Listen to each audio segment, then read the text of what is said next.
Bien, chiquillos, vamos a hablar entonces ahora de los números que se llaman irracionales. ¿Ya?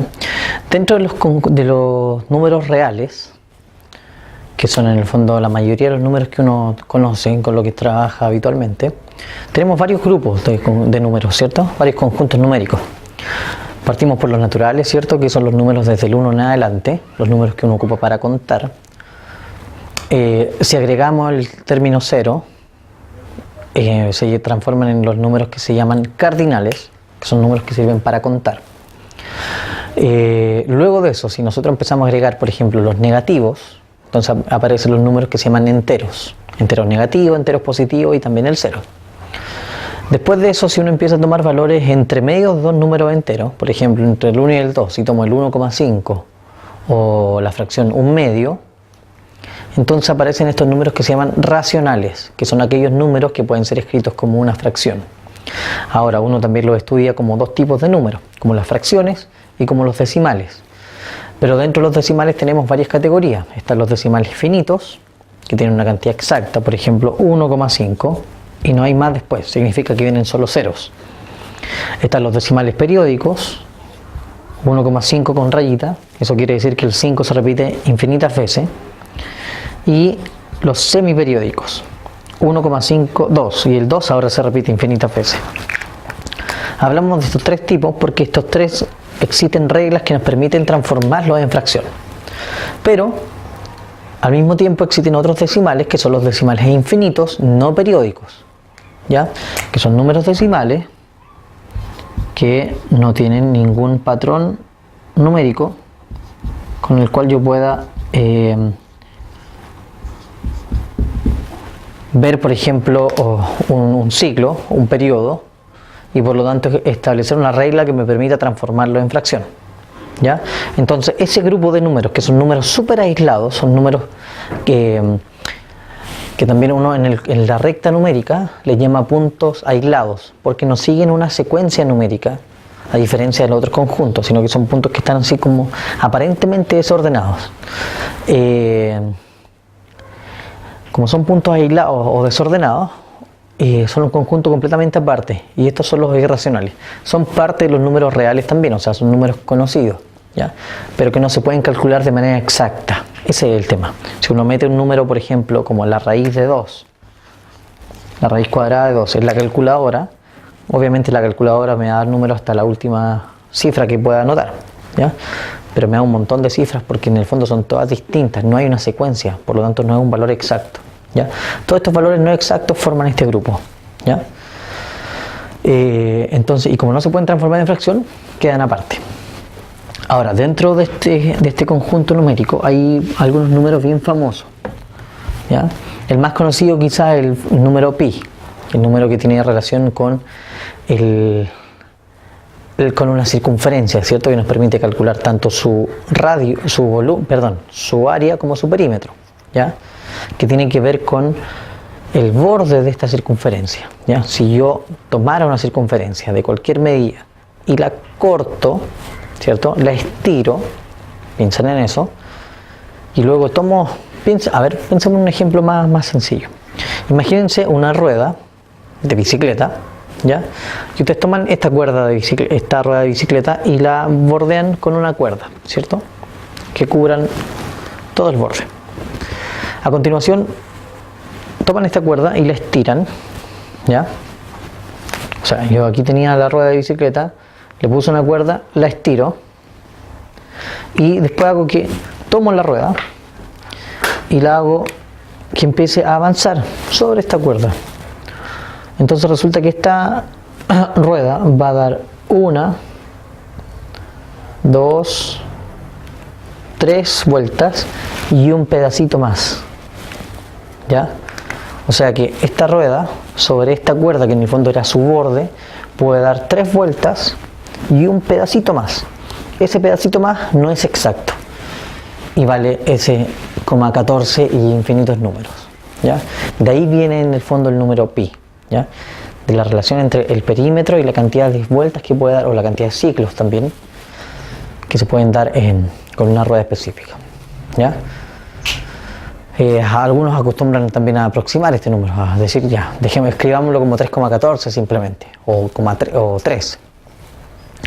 También está un número que se llama la constante E, que se ocupa en algunos logaritmos, que es el número de Euler o de Euler, ya, un matemático súper famoso, que vale 2,71 y infinitos valores. ¿Ya? No es tan conocida quizá en términos más cotidianos, pero sí es una constante bien particular igual. Y quizá el número más famoso, incluso más que pi, sobre todo en el tema de las artes, ¿ya? La parte de dibujo, de diseño y un montón de cosas, el número áureo, bueno, que incluso está metido en la naturaleza, en un montón de cosas, ¿ya? O también se le llamaba el número de oro, que vale 1,618 y tiene un montón de decimales también. Ese número se puede, por ejemplo, ver en las proporciones del cuerpo, ¿no? ¿Sí? Y si les mencionaba yo que en el fondo una de sus aplicaciones es el arte, uno de los artistas más famosos del Renacimiento, que fue Da Vinci, ocupó este número áureo para medir, por ejemplo, las proporciones del cuerpo, ¿ya? Y también este número está presente en algunas esculturas de la Roma antigua, y también hay una relación entre este número y el concepto de belleza. Se supone que mientras más armónico es una escultura, incluso una persona, es porque sus proporciones se acercan cada vez más a este número, ¿ya? Está también, como les decía, en la naturaleza, en alguna forma, en la formación de ciertas hojas, de ciertas plantas, ¿ya? En cómo van saliendo las ramas de un árbol hacia arriba, ¿ya? Que no es, uno tiende a creer que es un desorden, es completamente el lote, y no, resulta que también tiene un cierto orden. Bueno, y aparecen un montón de otras cosas, ¿ya? Estos números son infinitos, ¿cierto? Tienen infinitos decimales, todos distintos. Y son, como les decía, un conjunto de números aislados. No hay una secuencia de estos valores, ¿ya? Otros valores que también son inexactos son las raíces cuadradas de números que no me dan. Por ejemplo, raíz de 2, raíz de 3, raíz de 5, raíz de 7, etc. Cualquier raíz que no tenga un valor exacto, ¿ya? Sin embargo, pese a que, por ejemplo, el caso de las raíces, pese a que son valores que no son exactos, aún así se pueden dibujar. Aún así yo lo puedo construir con regla y compás. Esa es una de las cosas también bastante interesantes de este tipo de números, ¿ya? Eso lo voy a dejar ahí en un video complementario para que puedan observar esa parte. ¿Cómo yo puedo dibujar un número que no es exacto? ¿Ya? Bueno, el punto es que estos números aún así cumplen ciertas propiedades. ¿Sí? Si la idea es poder sumar, vamos a ver si se pueden sumar o no se pueden sumar, o por lo menos dejar escrita una suma. Entonces, ¿cuáles son las propiedades que cumplen este tipo de números? 1. Si yo sumo dos irracionales, o sea, la suma de dos irracionales, siempre me va a dar un valor irracional, ¿ya? O sea, si yo sumo estos dos números, 3,pi con el número e, la suma va a seguir siendo un número irracional.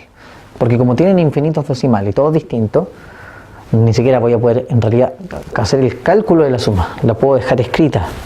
O incluso, si ponemos un ejemplo más concreto, raíz de 2 más raíz de 3. Esa suma, como yo no sé cuánto valen estos números exactamente, queda simplemente escrita así, ¿ya? Y ese valor sigue siendo un irracional. La otra propiedad es que si yo los multiplico,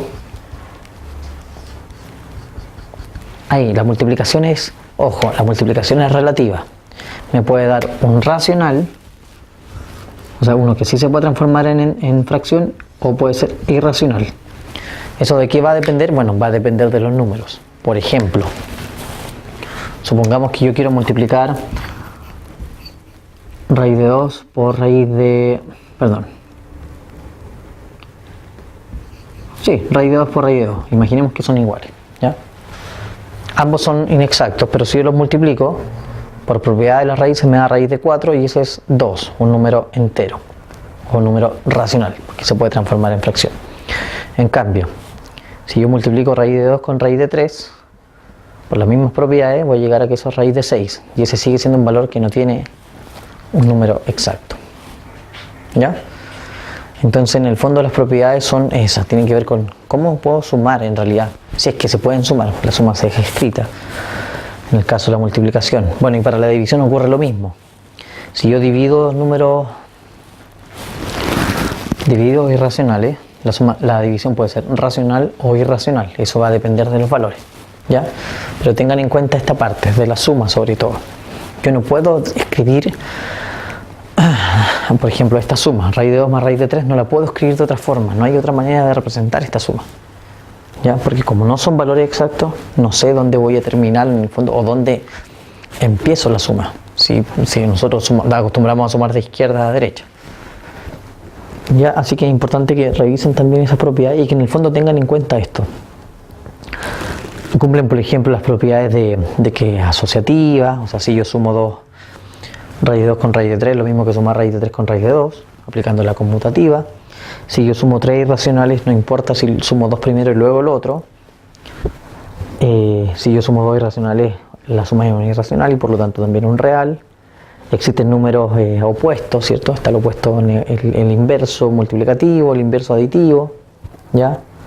Entonces cumplen las propiedades y por lo tanto son parte del conjunto de los reales. Pero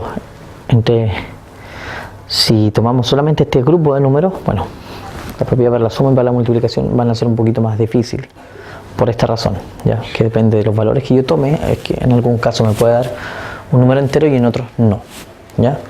Y son, como les menciono una vez más, valores aislados. Así que más que nada hay que tenerlos presentes, saber cómo se definen y en el fondo si se podrían operar matemáticamente o no, ¿ya?